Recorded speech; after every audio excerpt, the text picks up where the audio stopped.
ꯃꯌꯥꯝꯒꯤ ꯅꯨꯡꯉꯥꯏꯅꯕꯒꯤꯗꯃꯛ ꯂꯩꯖꯔꯤꯕ ꯃꯈꯜ ꯃꯊꯦꯜ ꯃꯅꯤꯄꯨꯔ ꯆꯦꯅꯦꯜꯅ ꯃꯌꯥꯝꯕꯨ ꯏꯀꯣꯛꯅꯣꯅ ꯈꯣꯏꯔꯝꯖꯔꯤ ꯉꯁꯤꯁꯨ ꯃꯌꯥꯝꯒꯤ ꯅꯨꯡꯉꯥꯏꯅꯕꯒꯤꯗꯃꯛ ꯃꯅꯤꯄꯨꯔꯤ ꯍꯣꯔꯔ ꯁ꯭ꯇꯣꯔꯤ ꯑꯃꯃꯨꯛ ꯄꯨꯗꯨꯅ ꯂꯥꯛꯆꯔꯤ ꯍꯣꯔꯔ ꯁ꯭ꯇꯣꯔꯤ ꯑꯁꯤꯒꯤ ꯃꯃꯤꯡ ꯃꯤ ꯂꯩꯅꯗꯕ ꯍꯤꯡꯈꯣꯜ ꯋꯥꯔꯤ ꯑꯁꯤ ꯍꯤꯡꯂꯤꯕ ꯑꯃꯗꯤ ꯁꯤꯈ꯭ꯔꯕ ꯀꯅꯥꯒꯨꯝꯕꯤ ꯑꯃꯠꯇꯒ ꯃꯔꯤ ꯂꯩꯅꯖꯗꯤ ꯑꯩ ꯏꯕꯅ ꯋꯥꯈꯜꯅ ꯁꯥꯒꯠꯆꯔꯒ ꯇꯥꯕꯤꯔꯤꯕꯁꯤꯡꯒꯤ ꯉꯥꯏꯍꯥꯛ ꯄꯣꯊꯥꯅꯕꯒꯤꯗꯃꯛꯇ ꯁꯦꯝꯖꯕ ꯋꯥꯔꯤꯅꯤ ꯍꯧꯖꯤꯛ ꯃꯌꯥꯝꯗ ꯈꯨꯗꯣꯜ ꯇꯝꯖꯔꯤ ꯃꯅꯤꯄꯨꯔꯤ ꯍꯣꯔꯔ ꯁ꯭ꯇꯣꯔꯤ ꯃꯤ ꯂꯩꯅꯗꯕ ꯍꯤꯡꯈꯣꯜ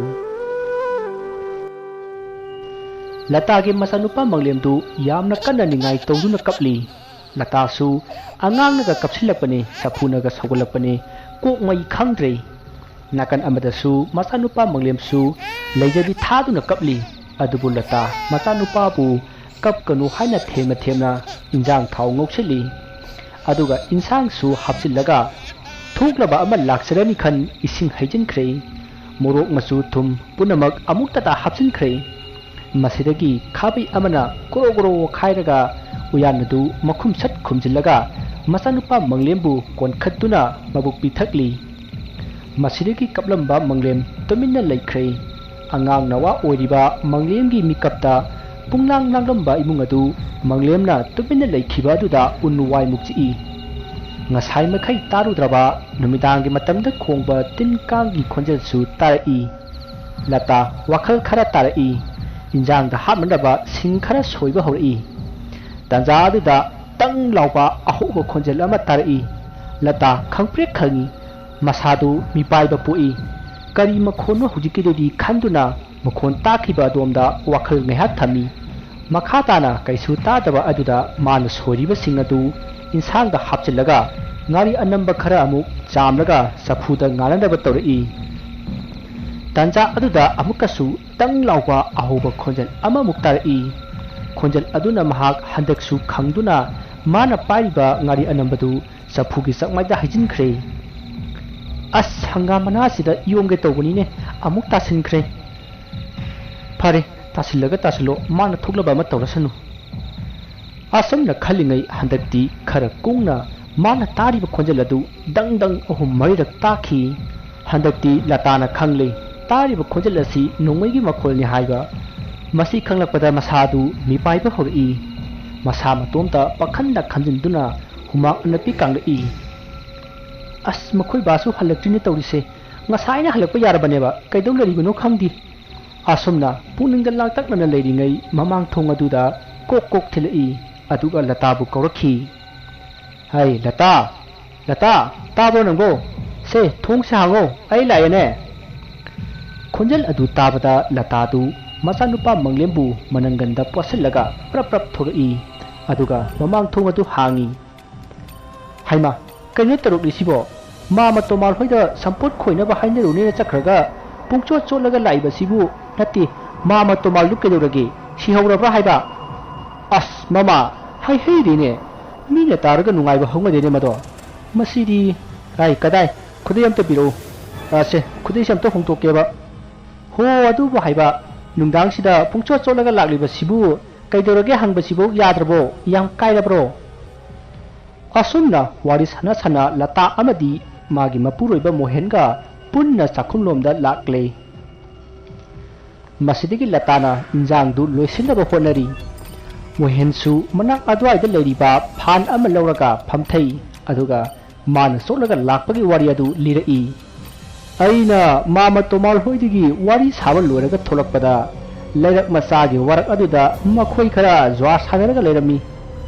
ꯑꯗ ꯃꯈꯣꯏ ꯇꯥꯃꯁꯨ ꯌꯥꯎꯁꯤꯜꯂꯨꯔꯦ ꯁꯤ ꯅꯠꯇ꯭ꯔꯣ ꯍꯥꯏ ꯃꯃꯥ ꯋꯥꯔꯤꯁꯦ ꯑꯝꯇꯗꯤ ꯇꯥꯛꯄꯗꯅ ꯅꯪꯁꯨ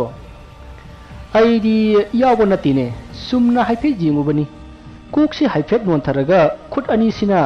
ꯈꯨꯔꯨꯗ ꯉꯥꯛꯑꯒ ꯍꯥꯏꯐꯦꯠ ꯌꯦꯡꯕ ꯍꯧꯔꯛꯄꯗ ꯃꯈꯣꯏ ꯒꯥꯔꯤ ꯃꯆꯥ ꯊꯧꯕ ꯀꯥꯡꯕꯨ ꯈꯔ ꯒꯥꯔꯤꯗꯨ ꯀꯟꯅ ꯊꯧꯔꯛꯏ ꯃꯗꯒꯤ ꯈꯪꯍꯧꯗꯦ ꯇꯨꯡꯗ ꯇꯥꯟꯅꯔꯛꯂꯤꯕ ꯁꯤꯐꯥꯏ ꯀꯥꯡꯕꯨꯗꯨꯅ ꯅꯣꯡꯃꯩꯁꯤ ꯄꯪꯀꯥꯞꯇ ꯀꯥꯞꯄꯛꯄꯅꯤꯗꯅ ꯑꯗꯨꯗꯤ ꯉꯁꯥꯏ ꯅꯣꯡꯃꯩ ꯃꯈꯣꯜ ꯃꯌꯥꯝ ꯑꯃ ꯇꯥꯈꯤꯕꯗꯣ ꯑꯣꯏꯔꯝ ꯇꯥꯔꯦ ꯃꯥꯅꯤ ꯑꯗꯨꯅꯤ ꯃꯗꯒꯤꯗꯤ ꯅꯣꯡꯃꯩ ꯀꯥꯞꯅꯔꯛꯄꯗꯨꯗꯗꯤ ꯖ꯭ꯋꯥꯔ ꯁꯥꯟꯅꯔꯝꯕ ꯌꯦꯡꯂꯝꯕ ꯃꯌꯥꯝꯁꯤ ꯄꯨꯡꯀꯥꯏ ꯍꯦꯛꯇ ꯀꯥꯏꯅꯕꯅꯤꯗꯅ ꯃꯥꯅ ꯊꯣꯛꯄ ꯄꯪꯆꯦꯟꯗ ꯆꯦꯟꯅꯕꯅꯤ ꯑꯩꯁꯨ ꯀꯤꯕꯣꯏ ꯄꯥꯈꯠꯄꯣꯏ ꯍꯣꯕꯦ ꯆꯦꯜꯂꯛꯑꯒ ꯈꯨꯔꯥ ꯀꯣꯟꯗꯨꯝ ꯍꯣꯏꯒꯤ ꯁꯝꯕꯜꯗꯨ ꯀꯥꯜꯂꯒ ꯆꯣꯡꯁꯤꯜꯂꯛꯄꯅꯤꯗꯅ Haima, Kura kontum huigi adu wang ba sambaldu kalaga zongiba. Hoing he mama, mam ga mame ba men ga am ta ta pon cheda. Madagi aina sambaldu kalaga zongakpadadi pukri da muk tasale. Aduga aina pukri dagi amuk kakhalakpadadi Kura kontum huigi nganu gi hiroi pham oiba nganu gi amang sangdu oiramedana nangbo. Makhoi babagi wari sidi tababu phana nungairi ado adagi makha kamdau khraba. Kamdau bahaibu nganu mayam adu hoitu aga laedana aina nganu mayam duga gaga tawbaduda khura kondumdo mai pairaga thorai aina wari tawbada masu no horabani aisu yum jaunaba laga aikhoigi pukrida amu hanna irujaraga changak libasini ho phare phare tek ta kaidana yum jaro ibase yamna phare se morok chemta me khairo ai sak thiraage yai Hai ngai khone aina lakpada mamangi ta gopal huigi mi lenadraba yumdu mai ngan badona tawi masibu mi lenadraba jalo kanano amana lei haibra kaino haibani adugi mi lenaba hurambasi yayi kanana bo lei riba madu ahaw ba chaning ba chahaw yare ha kuiroi masu adu makhoiba mi leiba yadi haibasi lekai khunchina khanglabani adubu mi leinabugi marakta adum lai masisu angakpaniko hera karigi ngauni yum hingkhol asida lairamba mi singna misi mina yawrakpadagi yum hingkhol asai thadoklaga sakhiba ngaktani atopa amada amuk yonba khangdaba miduna amuk leiba amuk chakhiba amuk leiba amuk chakhiba masi ngaktani handakti asina ahan basunatana kuiraroi amuk chakhrani Asumna lata amati mohen wari sana sak sari masigi matung makoi sak chaba loiraga tumna khrei asumna matamdu haukiduna mathangi nonga le ngarang lata ga mohen gana haina kiba gopal hoigi yum hingkhol aduda nupa ani khak lakhi ojamaiba ngasina mu kari tawudabnu lamsi homan basida leirubani aduga laigi makol oiramene yolam liba yumbu adusu thiba khangkhitre aigi laibak asidi ontho pani da wajamai ba hera ibungo adu hangna su khanjilunu ai nangarang yingbada yum asida phatba lai leibagi sahum kaya phangde adubu ngasi sapsabi amadi khangdaragani asomna nupa anidu wari sana gopalgi hingkhol aduda leiriba yum adugi sumangda sangsilai aduga makoina ngarang yum adugi mangolda thalamba kendal adu yingi masidagi amaiba aduna hari ibungo khomai ngarang thalamba kendal si mapung phana phajana adum saki masina takpadi yum masi lai phataba laite takuni aduna yum masida laibada kaisu thoidokpadi tawroida asumna amaiba aduga khomaiga wari sanari ngai yum adugi makha thangba yena khada karigumba pot ama nanthakibagi makhol hauna takhi khonjal adu tabada khomai amadi amaibadu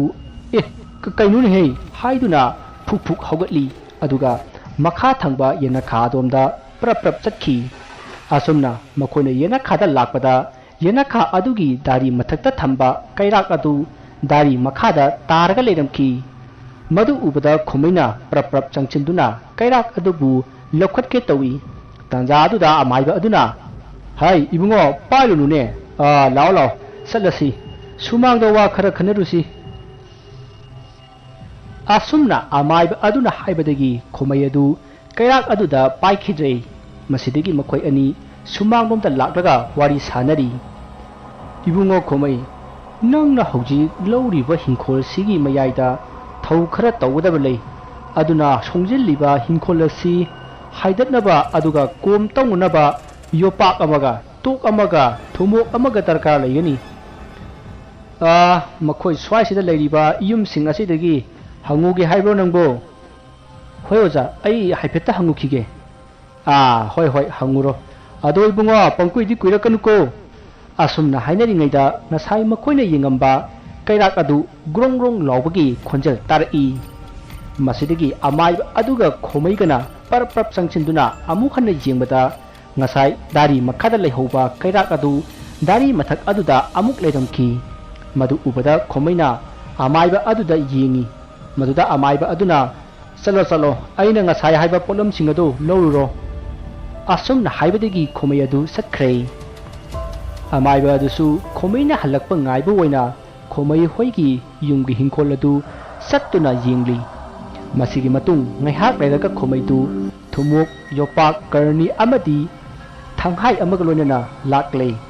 mahanga lakpa ubada amaiba aduna khomai gi manakta prap sangsilli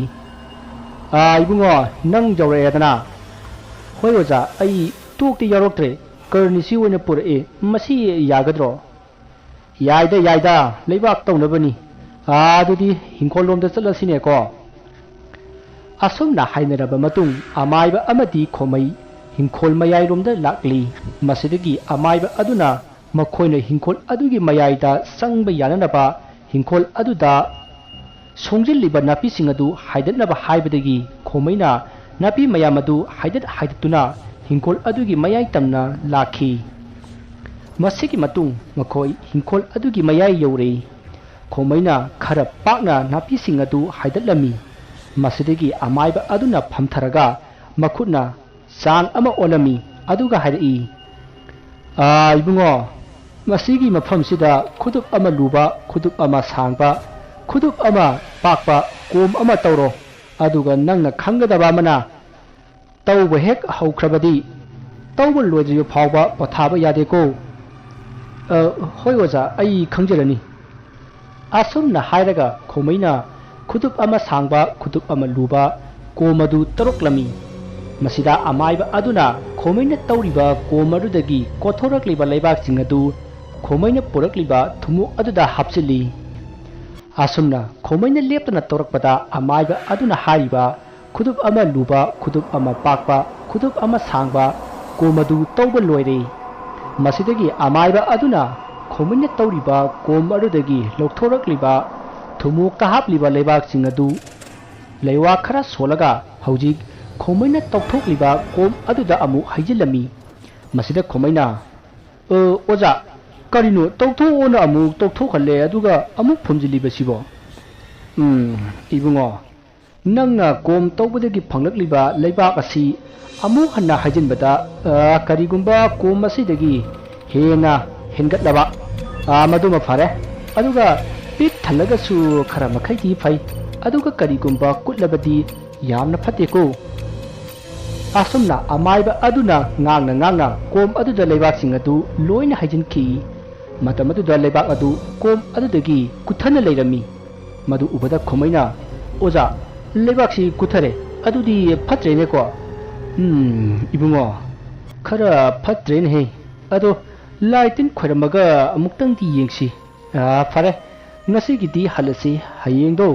lai khoiramnaba pochai khara puraga laasi asumna khomai amadi amaibadu wari sana mayum lomda hankre masigi matung numit adugi numidangda latana sakhumda sak thongaga leiringai magi mapuroiba muhendu imungda prap sangi maduda latana tamo kaidorage ipa pakhana sangi idubu kaidoba yaroge ba asumna latana hangbada muhendu ipa pakhana khumi hai mama aina mapanda hangchit langaga leiringai marup angu sanado lae ma gaiga wari ngak sanaraga ma do hankhre aina ma thindobu oina thongal da thubani ma na sakhraba matung aina jumlomda hanjilakpada ma ma gopal hoigi milene da bai jumdugi maningi nathagi mapada musinmuba mi ama lepamine aina kana orajano haidana ngihak lepagi yengubani adugadi phaglaada naptana jumthoklomda kakhalibani ne is aidi madu ubada pakhatkidana kanna sileibasini mohena tamliba pawadu tabada latana hairi as kaidobagi yengbiruribano mi laitinga yam khoirami haibani ko aidi onthokna hanajagidre ngasaisu aikhoidagi yuot o thumo o waikibani aina kaidodoino na hangbada kom tawge tawbani hairami ado mona pukhiba pochingdo amuk thilae adu aidi thumoktuti loksin bakidana mapana thalamlabani hera mama nangsu kigan khre मीने लाई खोरमजरगा नंगना किरिबदुबु चुम्मिब्रा हाइबा कैसु खलुनुदा असमना वारे सानरबा मतुंग मखोई नुमिदांग sak saraduna tungkhre masigi matung matamdu haukhre mathanggi nongale khomai amadi amai badu gopal gi yum aduda yoksilai masidigi makoi anina yum adugi sumak adu phajana sit senglaga wai tikthoknami aduga amai aduna porakpa potchai khara makhoina wai tikthoknaba mafam aduda thamle masigi matung amaiba aduna lewa kaya sonduna lai khoram lai asumna amaiba aduna lai khoram lakpada makhoigi matung da leiriba yum adugi manungda mi langpagi khonjal tarai aduga phan gumba pot sai sing goro goro chingbagi khonjal su tarai adubu amaiba aduna khomaida kaisu khallunu hairaga amaiba aduna lewa kaya kanna soli asumna lewa solakpada yum adugi thong adu masa matomta hangdok charai tarokliba mawong aduda khomaidi kibana loire adubu thong adu hek hangdok padagi yum aduda karimta tawrkhidrei masigi matung amaiba aduna khomaida hairi ibungo hojik lai tanbadi loire adubu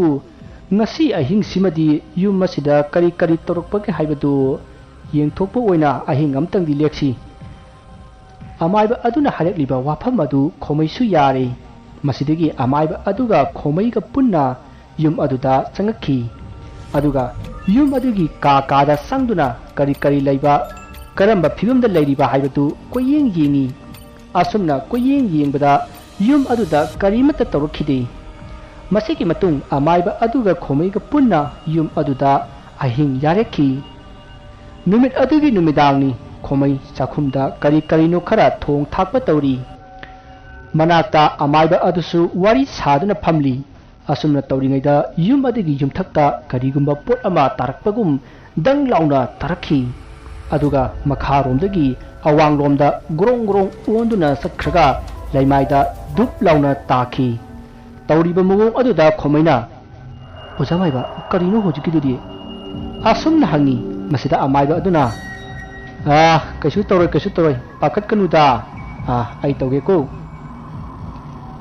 asumna hairaga amaiba adu maninglomda thokre aduga lairon khara sonki aduga imungda amuk changi masidagi amaiba aduna yare kaisu tororoida asumna hairaga phamtharai masidagi khomaisu sak losillatuna amaiba aduga punna saminare masigi matung makoi leibakta pham tharaga khomai amadi amaiba makoi ani hiptharai masidagi ngehaki matung makoi tumkhre masigi matung ahingi matam oirakle khomaidi isi sina nungaina tumli adubu amaiba adudi mikap thorakhi mahakti yum asida karigumba ama tawrakadori haiba khangbadagi khomaibu leiwa tawduna sumkhrabani aduga mahakna ahing nungai asida lai khoramnabagidamak haugallaklibani asumna amaiba adu haudi haugate tuminna hiblaga kari kari torokpage haibadu tuminna tari tanja aduda yum adugi makha thangba yena khada mi senbagi khonjal dang dang tarai aduga ising leitaba saksang adudasu ising wa haidokpagi khonjal tarai tarokliba mawok aduda amaiba adu hiblambadagi tapna haugalai aduga makutta leiwa khara solaga masada nanthai aduga khomaigi akoibada lei ama singdamlaga mahak chakhumda changlakle masidigi tapna phamtharaga mana khangja haijaba leiwa kaya sonduna lai khoramlai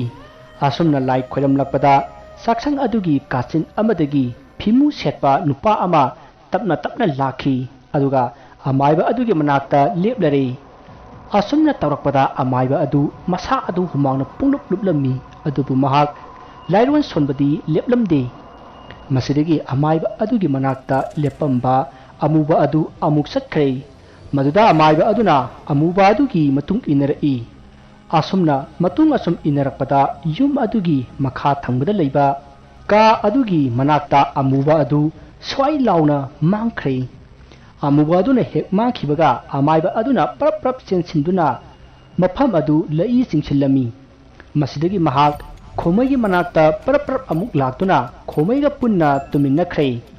ꯃꯁꯤꯗꯒꯤ ꯌꯨꯝ ꯑꯗꯨꯒꯤ ꯑꯀꯣꯏꯕꯗ ꯗꯨꯡ ꯗꯨꯡ ꯆꯦꯟꯕ ꯅꯨꯄꯥ ꯑꯃꯅ ꯀꯞꯄ ꯂꯥꯎꯕꯒꯤ ꯈꯣꯟꯖꯦꯜ ꯀꯌꯥ ꯑꯃ ꯇꯥꯈꯤ ꯑꯗꯨꯒ ꯂꯩꯀꯥꯏ ꯑꯗꯨꯗ ꯂꯩꯕ ꯍꯨꯏꯁꯤꯡꯁꯨ ꯀꯟꯅ ꯀꯟꯅ ꯆꯤꯡꯅ ꯈꯣꯡꯈꯤ ꯂꯩꯀꯥꯏ ꯃꯤꯌꯥꯝ ꯄꯨꯝꯅꯃꯛ ꯀꯔꯤ ꯊꯣꯛꯂꯒꯕ ꯈꯟꯕꯗ ꯃꯤꯄꯥꯏꯅꯔꯝꯃꯤ ꯇꯧꯔꯤꯕꯁꯤꯡ ꯑꯁꯤ ꯈꯣꯃꯩꯁꯨ ꯃꯪꯑꯣꯏ ꯍꯥꯎꯋꯣꯏꯗꯤ ꯇꯥꯔꯝꯃꯤ ꯑꯗꯨꯕꯨ ꯃꯍꯥꯛ ꯃꯤꯀꯞ ꯊꯣꯛꯄꯗꯤ ꯉꯝꯂꯝꯗꯦ ꯑꯁꯨꯝꯅ ꯑꯍꯤꯡ ꯑꯗꯨ ꯍꯧꯈ꯭ꯔꯦ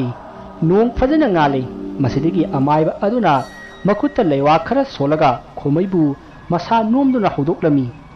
ꯃꯁꯤꯗꯒꯤ ꯈꯣꯃꯩꯁꯨ ꯃꯤꯀꯞ ꯊꯣꯔꯛꯂꯦ ꯃꯍꯥꯛꯅ ꯃꯤꯀꯞ ꯊꯣꯔꯛꯄꯗ ꯑꯃꯥꯏꯕ ꯑꯗꯨꯅ ꯍꯥꯏꯔꯛꯏ ꯏꯕꯨꯡꯉꯣ ꯑꯣꯟꯊꯣꯛꯅ ꯅꯨꯡꯉꯥꯏꯅ ꯇꯨꯝꯂꯦꯗ ꯁꯦ ꯍꯧꯒꯠꯂꯨ ꯑꯩꯅ ꯉꯔꯥꯡ ꯀꯥ ꯑꯃꯗ ꯂꯩꯏ ꯆꯤꯡꯈꯤꯕꯅꯤ ꯃꯗꯨꯗ ꯀꯣꯝ ꯑꯃ ꯇꯧꯒꯗꯕꯅꯤ ꯆꯥꯎꯔꯥꯛꯅ ꯃꯗꯨ ꯐꯨꯠ 4 ꯂꯨꯒꯗꯕꯅꯤ ꯑꯗꯨꯅ ꯉꯁꯤ ꯅꯨꯃꯤꯠ ꯇꯥꯗ꯭ꯔꯤꯉꯩ ꯇꯧꯁꯤ ꯍꯧꯒꯠꯂꯣ ꯑꯣꯖꯥ ꯉꯔꯥꯡꯗꯁꯨ ꯍꯤꯡꯈꯣꯜꯗ ꯀꯣꯝ ꯑꯃ ꯇꯧꯈꯤꯕꯗ ꯉꯥꯏꯔꯤ ꯉꯁꯤꯁꯨ ꯑꯃꯨꯛ ꯇꯧꯗꯤꯔꯣ ꯇꯧꯕ ꯇꯥꯔꯦꯗꯅ ꯍꯥ ꯑꯁꯨꯝꯅ ꯍꯥꯏꯅꯔꯤꯉꯩꯗ ꯈꯣꯃꯩꯒꯤ ꯅꯨꯄꯤ ꯂꯨꯍꯤꯗꯨ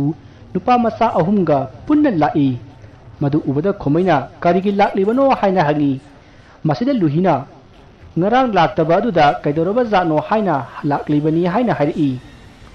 ꯃꯁꯤꯗꯒꯤ ꯑꯃꯥꯏꯕ ꯑꯗꯨꯅ ꯐꯔꯦ ꯏꯕꯦꯝꯃ ꯅꯪꯅ ꯂꯥꯛꯄ ꯌꯥꯝꯅ ꯐꯔꯦ ꯅꯪꯅ ꯂꯥꯏ ꯈꯣꯏꯔꯝꯅꯕ ꯄꯣꯠꯆꯩ ꯈꯔ ꯊꯤꯔꯛꯑꯣ ꯑꯗꯨꯒ ꯅꯨꯄꯥ ꯃꯆꯥ 3 ꯑꯩꯈꯣꯏꯒꯅ ꯀꯣꯝ ꯑꯃ ꯇꯧꯗꯕ ꯌꯥꯔꯣꯏꯗꯧꯔꯤ ꯃꯗꯨ ꯇꯧꯔꯝꯂꯒꯦ ꯑꯁꯨꯝꯅ ꯁꯤꯟꯗꯣꯛꯅꯔꯒ ꯈꯣꯃꯩꯅ ꯌꯨꯝꯊꯪꯅꯕ ꯂꯩꯀꯥꯏꯗꯒꯤ ꯌꯣꯠ ꯑꯃꯗꯤ ꯇꯣꯛ ꯋꯥꯏꯔꯨꯔꯦ ꯑꯗꯨꯒ ꯑꯃꯥꯏꯕ ꯑꯗꯨꯅ ꯍꯥꯏꯔꯤꯕ ꯃꯐꯝ ꯑꯗꯨꯗ ꯀꯣꯝ ꯇꯧꯔꯝꯃꯤ ꯑꯁꯨꯝꯅ ꯀꯣꯝ ꯑꯗꯨ ꯐꯅ ꯀꯨꯏꯅ ꯇꯧꯔꯕ ꯃꯇꯨꯡ ꯅꯨꯡꯊꯤꯜꯒꯤ ꯄꯨꯡ 2 ꯇꯥꯔꯛꯄꯗ ꯁꯔꯨ ꯑꯃ ꯊꯦꯡꯅꯈꯤ ꯃꯗꯨꯗ ꯑꯃꯥꯏꯕ ꯑꯗꯨꯅ ꯍꯥꯏ ꯉꯥꯏꯈꯣ ꯌꯥꯔꯦ ꯃꯁꯤꯒꯤ ꯄꯣꯠꯁꯤꯅꯤ ꯉꯁꯥꯏꯗꯒꯤ ꯑꯩꯈꯣꯏꯅ ꯇꯥꯜꯂꯤꯕꯁꯦ ꯌꯥꯔꯦ ꯀꯣꯝꯗꯣ ꯂꯩꯕꯥꯛ ꯈꯣꯠꯆꯤꯜꯂꯣ ꯑꯁꯨꯝꯅ ꯍꯥꯏꯔꯝꯂꯒ ꯑꯃꯥꯏꯕ ꯑꯗꯨ ꯃꯄꯥꯟꯗ ꯊꯣꯛꯈ꯭ꯔꯦ ꯈꯣꯃꯩ ꯑꯃꯗꯤ ꯅꯨꯄꯥ ꯃꯆꯥ ꯃꯈꯣꯏ 3ꯁꯨ ꯂꯩꯕꯥꯛ ꯈꯣꯠꯆꯤꯟꯕ ꯂꯣꯏꯔꯒ ꯃꯄꯥꯟꯗ ꯊꯣꯔꯛꯏ ꯃꯁꯤꯗꯒꯤ ꯑꯃꯥꯏꯕ ꯑꯗꯨꯅ ꯈꯣꯃꯩꯗ ꯁꯤꯡ ꯑꯀꯪꯕ ꯈꯔ ꯄꯣꯔꯛꯎ ꯍꯥꯏꯔꯝꯂꯒ ꯑꯃꯥꯏꯕ ꯑꯗꯨꯗꯤ ꯃꯩꯔꯝ ꯄꯥꯡꯅ ꯆꯠꯈ꯭ꯔꯦ ꯃꯁꯤꯗꯒꯤ ꯈꯣꯃꯩꯅ ꯉꯔꯥꯡ ꯃꯈꯣꯏꯅ ꯆꯥꯛ ꯊꯣꯡꯕꯗ ꯁꯤꯖꯤꯟꯅꯕ ꯁꯤꯡꯁꯤꯡ ꯑꯗꯨ ꯄꯨꯗꯨꯅ ꯑꯃꯥꯏꯕ ꯑꯗꯨꯒꯤ ꯃꯇꯨꯡ ꯏꯜꯂꯛꯏ ꯃꯁꯤꯗꯒꯤ ꯑꯃꯥꯏꯕ ꯑꯗꯨꯅ ꯈꯣꯃꯩꯅ ꯄꯣꯔꯛꯂꯤꯕ ꯁꯤꯡꯁꯤꯡ ꯑꯗꯨ ꯄꯩꯁꯤꯜꯂꯒ ꯁꯔꯨ ꯑꯗꯨ ꯃꯊꯛꯇ ꯊꯝꯃꯤ ꯑꯗꯨꯒ ꯃꯩ ꯊꯥꯕ ꯍꯧꯔꯛꯏ ꯑꯗꯨꯒ ꯃꯆꯤꯟꯗꯁꯨ ꯂꯩꯋꯥ ꯀꯌꯥ ꯂꯦꯞꯇꯅ ꯁꯣꯜꯂꯤ ꯃꯁꯤꯒꯤ ꯃꯇꯨꯡ ꯁꯔꯨ ꯃꯆꯦꯠ ꯑꯗꯨ ꯃꯩꯅ ꯄꯨꯡꯇꯨꯝ ꯇꯨꯝꯅ ꯆꯥꯛꯈ꯭ꯔꯦ ꯃꯁꯤꯗꯒꯤ ꯑꯃꯥꯏꯕ ꯑꯗꯨꯅ ꯁꯔꯨ ꯃꯩ ꯊꯥꯕꯒꯤ ꯎꯠ ꯑꯗꯨ ꯂꯩꯋꯥ ꯀꯌꯥ ꯁꯣꯟꯗꯨꯅ ꯐꯨꯝꯖꯤꯜꯂꯝꯃꯤ ꯑꯁꯨꯝꯅ ꯂꯥꯏ ꯈꯣꯏꯔꯝꯕ ꯂꯣꯏꯔꯒ ꯑꯃꯥꯏꯕꯅ ꯈꯣꯃꯩꯗ ꯍꯥꯏꯔꯛꯏ ꯏꯕꯨꯡꯉꯣ ꯁꯤꯗꯒꯤꯗꯤ ꯀꯩꯝꯇ ꯇꯧꯔꯔꯣꯏ ꯑꯐꯕ ꯅꯨꯃꯤꯠ ꯑꯃ ꯌꯦꯡꯉꯒ ꯌꯨꯝ ꯆꯪꯕ ꯌꯥꯔꯅꯤꯗ ꯑꯁꯨꯝꯅ ꯑꯃꯥꯏꯕ ꯑꯗꯨꯅ ꯍꯥꯏꯕꯒꯤ ꯃꯇꯨꯡ ꯏꯟꯅ ꯑꯐꯕ ꯅꯨꯃꯤꯠ ꯑꯃ ꯌꯦꯡꯗꯨꯅ ꯌꯨꯝ ꯑꯗꯨꯗ ꯈꯣꯃꯩ ꯑꯃꯗꯤ ꯃꯥꯒꯤ ꯃꯆꯥꯅꯨꯄꯥꯒ ꯂꯩꯕ ꯍꯧꯈꯤ ꯑꯗꯨꯕꯨ ꯀꯩꯁꯨ ꯊꯣꯏꯗꯣꯛꯄ ꯇꯧꯔꯛꯇꯕꯗꯒꯤ ꯈꯣꯃꯩꯒꯤ ꯅꯨꯄꯤ ꯑꯃꯗꯤ ꯃꯥꯒꯤ ꯃꯆꯥꯁꯤꯡ ꯄꯨꯂꯞ ꯄꯨꯟꯅ ꯌꯨꯝ ꯑꯗꯨꯗ ꯂꯩꯈ꯭ꯔꯦ ꯑꯁꯨꯝꯅ ꯃꯤ ꯂꯩꯅꯔꯨꯗ꯭ꯔꯕ ꯍꯤꯡꯈꯣꯜ ꯑꯗꯨ ꯑꯃꯥꯏꯕ ꯑꯗꯨꯅ ꯐꯖꯅ ꯂꯥꯏ ꯈꯣꯏꯔꯝꯗꯨꯅ ꯂꯥꯏꯗ ꯍꯥꯏꯖ ꯅꯣꯟꯖꯗꯨꯅ ꯑꯖꯥ ꯄꯨꯖꯥ ꯀꯌꯥ ꯇꯧꯕꯗꯒꯤ ꯃꯤ ꯂꯩꯕ ꯌꯥꯈꯤ ꯑꯁꯨꯝꯅ ꯈꯣꯃꯩ ꯅꯨꯡꯉꯥꯏ ꯌꯥꯏꯐꯅ ꯄꯥꯟꯈꯤ ꯋꯥꯔꯤ ꯑꯁꯤ ꯃꯇꯥꯡ ꯑꯁꯤꯗ ꯂꯣꯏꯖꯔꯦ ꯋꯥꯔꯤ ꯑꯁꯤꯗ ꯁꯣꯏꯈꯤꯕ ꯂꯥꯟꯈꯤꯕ ꯋꯥꯍꯩ ꯋꯥꯇꯥ ꯑꯁꯣꯏꯕ ꯈꯤꯕꯤ ꯇꯥꯕꯤꯔꯤꯕꯁꯤꯡꯅ ꯉꯥꯛꯄꯤꯒꯅꯤ